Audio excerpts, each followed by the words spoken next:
तो चलिए शुरू करते हैं आज की वीडियो को और हम लोग देखेंगे सभी महत्वपूर्ण प्रश्नों के बारे में।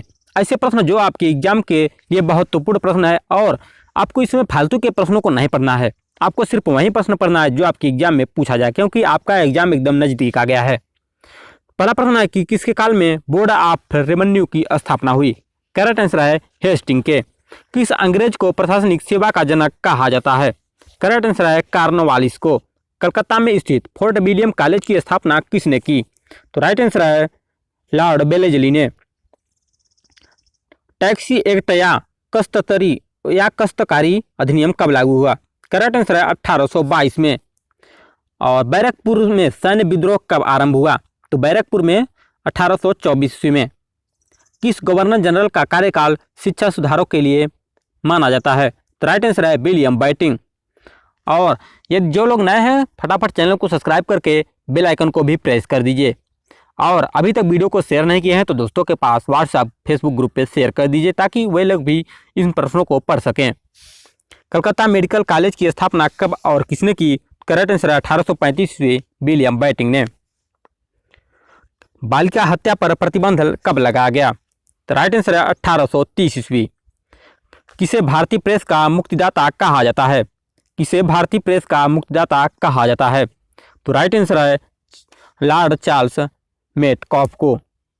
इनाम कमीशन की स्थापना किसने की। इनाम कमीशन की स्थापना किसने की। तो राइट आंसर है लॉर्ड डलहौजी ने। किस कर व्यवस्था के अंतर्गत किसानों को उपज का 50% वसूला जाता था। तो राइट आंसर है रैयतवाड़ी व्यवस्था। और नरबली प्रथा का अंत किस गवर्नर जनरल के काल में हुआ था। राइट आंसर है लॉर्ड डलहौजी। भारत से ब्रिटेन की ओर संपत्ति के अपवहन का सिद्धांत किसने प्रतिपादित किया। राइट आंसर है दादा भाई नौरोजी। भारत के टेलीग्राफ लाइन किसके द्वारा शुरू की गई। कलकत्ता व आगरा लॉर्ड डलहौजी के द्वारा। और भारत में पहली सूती वस्त्र मिल कहाँ स्थापित की गई। राइट आंसर है मुंबई में। आपको सिर्फ प्रश्नों को एक नज़र में देखना है, आपको रटना नहीं है, आपको पेन कापी लेकर नोट नहीं करना है, आपको सिर्फ प्रश्नों को देखना है, आपको याद हो जाएगा। भारत में अंग्रेजों की लूट किस महत्वपूर्ण घटना के बाद शुरू हुई। भारत में अंग्रेजों की लूट किस महत्वपूर्ण घटना के बाद शुरू हुई। तो करेक्ट आंसर है प्लासी के युद्ध के बाद। भारत में प्रथम रेलवे लाइन किसने बिछाई। भारत में प्रथम रेलवे लाइन किसने बिछाई थी। तो करेक्ट आंसर है जॉर्ज क्लार्क। और भारत में ब्रिटिश भू राजस्व प्रणाली का अधिक लाभ किसे प्राप्त हुआ। राइट आंसर है जमींदार को। किसके द्वारा बंगाल व बिहार में अस्थायी बंदोबस्त का शुभारंभ किया गया। तो राइट आंसर है लॉर्ड कॉर्नवालिस के द्वारा। रैयतवाड़ी व्यवस्था कब लागू की गई। करेक्ट आंसर है 1820 ईस्वी में। पहली बार औपचारिक रूप से महालवाड़ी प्रथा कब लागू की गई। तो 1822 ईस्वी। अंग्रेजी शासन में कौन सा क्षेत्र अफीम उत्पादन के लिए प्रसिद्ध था। अंग्रेजी शासन में कौन सा क्षेत्र अफीम उत्पादन के लिए प्रसिद्ध था। राइट आंसर है बिहार। और 18वीं सदी में बंगाल में वस्त्र उद्योग के पतन का क्या कारण था। राइट आंसर है ब्रिटेन को निर्यात करने वाले माल पर उच्च तटकर। नील कृषकों की दुर्दशा पर लिखी गई पुस्तक नील अर्पण के लेखक कौन थे। तो राइट आंसर है दीनबंधु। अंग्रेजों द्वारा प्रथम कहवा बागवान कहाँ लगाए गए। तो राइट आंसर है वायनाड जनपद में। भारत में अंग्रेजों के समय प्रथम जनगणना किसके काल में हुई थी। भारत में अंग्रेजों के समय प्रथम जनगणना किसके कार्यकाल में हुई। राइट आंसर है लॉर्ड मेयो के। सर थॉमस मुनरो किस भू राजस्व बंदोबस्त से संबंधित हैं। राइट आंसर है रैयतवाड़ी बंदोबस्त। अस्थायी बंदोबस्त के तहत जमींदार को पूरे राजस्व का कितना प्रतिशत राज्य को देना तय हुआ। तो 89%। भारत में भारतीयों द्वारा 1881 ईस्वी में स्थापित तथा उनके प्रबंध में चलाने वाला समिति देयता का प्रथम बैंक कौन सा था। राइट आंसर है अवध कमर्शियल बैंक। अंग्रेजों द्वारा पहली बार अस्थायी बंदोबस्त कहाँ लागू किया गया। अंग्रेजों द्वारा पहली बार अस्थायी बंदोबस्त कहाँ लागू किया गया था। तो राइट आंसर है मद्रास प्रेसिडेंसी व मुंबई प्रेसिडेंसी में। भारत में इस्पात का उत्पादन सर्वप्रथम कब शुरू हुआ। भारत में इस्पात का उत्पादन सर्वप्रथम कब शुरू हुआ। तो 1913 ईस्वी। रेल विभाग के लिए पृथक रूप से रेल बजट कब आरंभ हुआ? तो राइट आंसर है 1924 ईस्वी। भारत में विकेंद्रीकरण का शुभारंभ किसके समय में हुआ? तो राइट आंसर है लॉर्ड मेयो के समय। और भारत और इंग्लैंड के आर्थिक हित प्रत्येक क्षेत्र में टकराव है, यह कथन किसका है? भारत और इंग्लैंड के आर्थिक हित प्रत्येक क्षेत्र में टकराव है, यह कथन किसका है? तो राइट आंसर है Jawaharlal Nehru. Poverty and un British rule in India के लेखक कौन है? तो राइट आंसर है दादा भाई नौरोजी। भारत में आधुनिक उद्योगों की स्थापना कब प्रारंभ हुई? 1850 ईस्वी। भारत में रेलवे की स्थापना को आधुनिक उद्योग की अग्रदूत जननी की संज्ञा किसने दी? तो राइट आंसर है कार्ल मार्क्स। भारत में पहली पटसन मिल कहाँ स्थापित की गई? भारत में पहली पटसन मिल कहाँ स्थापित की गई? तो राइट आंसर है रिसरा, बंगाल में। सर्वप्रथम लोहा इस्पात उद्योग की स्थापना कहाँ हुई? करेक्ट आंसर है बिहार। और कांग्रेस के कराची अधिवेशन 1931 ईस्वी में अध्यक्ष कौन थे? तो सरदार वल्लभ भाई पटेल। भारत में अंग्रेजों को भूमि खरीदने व बसने की अनुमति कब मिली? भारत में अंग्रेजों को भूमि खरीदने व बसने की अनुमति कब मिली? तो राइट आंसर है 1833 ईस्वी में। तो फटाफट एक बार सभी लोग वीडियो को शेयर भी कर दीजिए ताकि सभी लोग जुड़ सकें। और जो लोग नए हैं फटाफट सब्सक्राइब करके बेल आइकन को भी प्रेस कर दीजिए। बेल आइकन को प्रेस करने से ये होता है कि मैं जब भी कोई नया वीडियो अपलोड करता हूं तो सबसे पहले आपके पास नोटिफिकेशन पहुंच सके। The economic history of India नामक पुस्तक किसने लिखी? राइट आंसर है रमेश चंद्र दत्त। 1938 ईस्वी में भारतीय राष्ट्रीय कांग्रेस के अनुरोध पर राष्ट्रीय योजना समिति बनाई गई, उसके अध्यक्ष कौन थे? तो जवाहरलाल नेहरू। किसके काल में सिंचाई आयोग का गठन हुआ? तो लॉर्ड कर्जन के काल में। कृषि विभाग की स्थापना कब की गई? कृषि विभाग की स्थापना 1872 ईस्वी। किस स्थान पर 1866 ईस्वी में भीषण अकाल पड़ा? तो राइट आंसर है उड़ीसा। कलकत्ता में मुस्लिम शिक्षा के विकास के लिए मदरसा कब स्थापित किया गया? तो राइट आंसर है 1772 ईस्वी। पहले समाचार पत्र बंगाल गजट का प्रकाशन कब हुआ? तो राइट आंसर है 1780 ईस्वी। गीता का अंग्रेजी में अनुवाद किसने किया? तो राइट आंसर है विलियम विल्किंस ने। बिजली संचालित तार सेवा पहली बार कहाँ आरंभ हुई? राइट आंसर है कलकत्ता एवं आगरा के मध्य। बनारस संस्कृत विश्वविद्यालय के संस्थापक कौन थे? राइट आंसर है जोनाथन डंकन। और प्रशासनिक व्यवस्था के आधार पर डलहौजी ने कौन सा राज्य ब्रिटिश साम्राज्य में मिलाया था? तो राइट आंसर है अवध। भारत में आधुनिक शिक्षा प्रणाली की नींव कब पड़ी? तो करेक्ट आंसर है 1835 ईस्वी। भारत में डाक टिकट किसने आरंभ किए?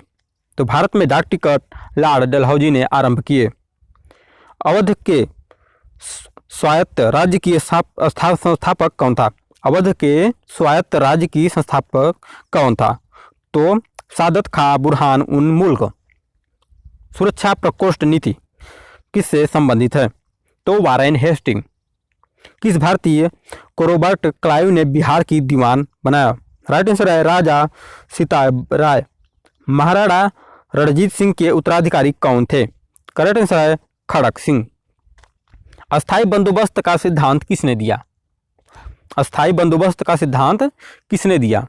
करेक्ट आंसर है लॉर्ड कॉर्नवालिस। और सहायक संधि प्रणाली के जनक कौन थे? सहायक संधि प्रणाली के जनक कौन थे?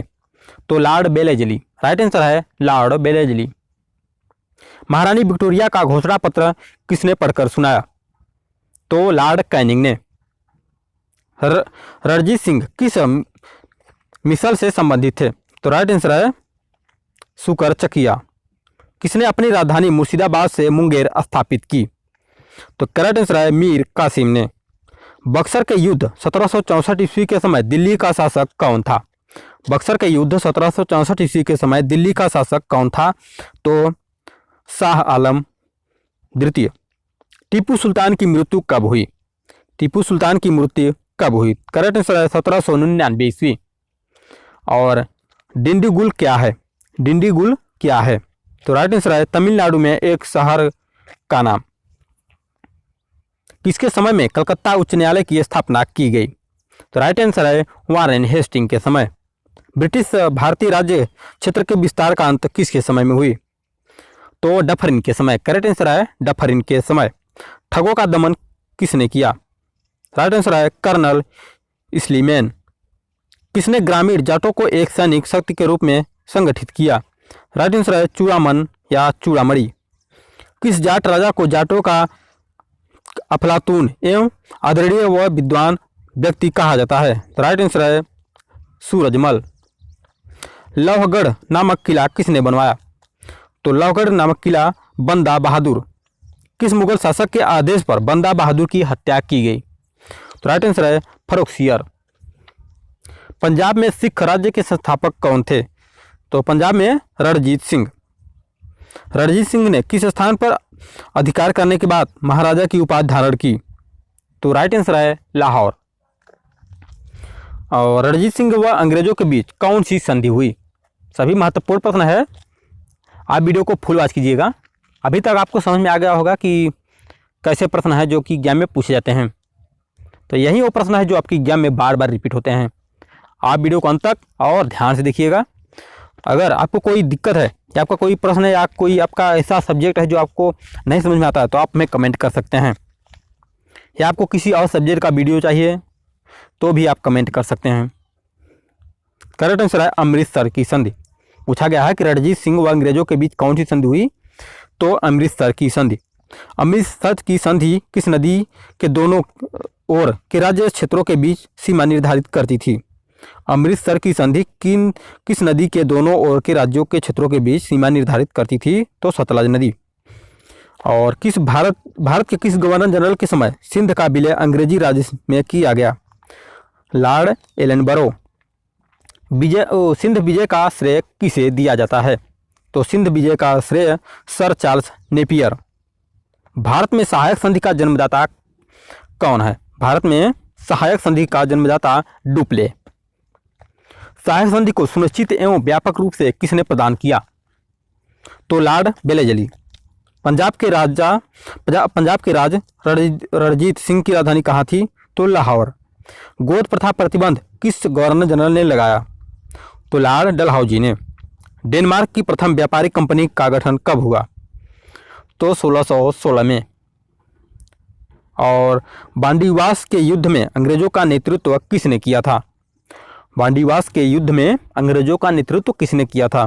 तो करेक्ट आंसर है सर आयरकुट ने। और चंद्रनगर की बस्ती फ्रांसिस्को को किसने भेंट की? करेक्ट आंसर है शाइस्ता खां। मुगल बादशाह ने किसे नवाब की पदवी प्रदान की? डुप्ले को। और पांडिचेरी का गवर्नर जनरल बनने के पूर्व डुप्ले को कहाँ का गवर्नर नियुक्त किया गया था? करेक्ट आंसर है चंद्रनगर। डुप्ले के बाद पांडिचेरी का गवर्नर जनरल कौन बना? पूछा गया है कि डुप्ले के बाद पांडिचेरी का गवर्नर जनरल कौन बना? करेक्ट आंसर है गोड़ेहू। पुर्तगालियों ने गोवा पर अधिकार कब किया? पूछा गया है कि पुर्तगालियों ने गोवा पर अधिकार कब किया? करेक्ट आंसर है 1510 ईस्वी में। पुर्तगालियों ने सर्वप्रथम भारत में कौन सी फसल की खेती आरंभ की? पूछा गया है कि पुर्तगालियों ने सर्वप्रथम भारत में कौन सी फसल की खेती आरंभ की? करेक्ट आंसर है तंबाकू की। और नेक्स्ट प्रश्न है कि किसके शासनकाल में अंग्रेजों ने दिल्ली पर कब्जा किया था? पूछा गया है किसके शासनकाल में अंग्रेजों ने दिल्ली पर कब्जा किया? तो करेक्ट आंसर है शाह आलम द्वितीय। और मुंशी शिवगांव की संधि किस युद्ध के पश्चात हुई? तो करेक्ट आंसर है पालखेड़ा के युद्ध के बाद। और संगोला की संधि कब हुई? पूछा गया है कि संगोला की संधि कब हुई? तो करेक्ट आंसर है 1750 ईस्वी। तो आज के लिए बस इतना ही। मिलते हैं ऐसे ही प्रश्नों के साथ नेक्स्ट वीडियो में। तब तक वीडियो को लाइक और नए हो तो चैनल को सब्सक्राइब भी कर लीजिएगा।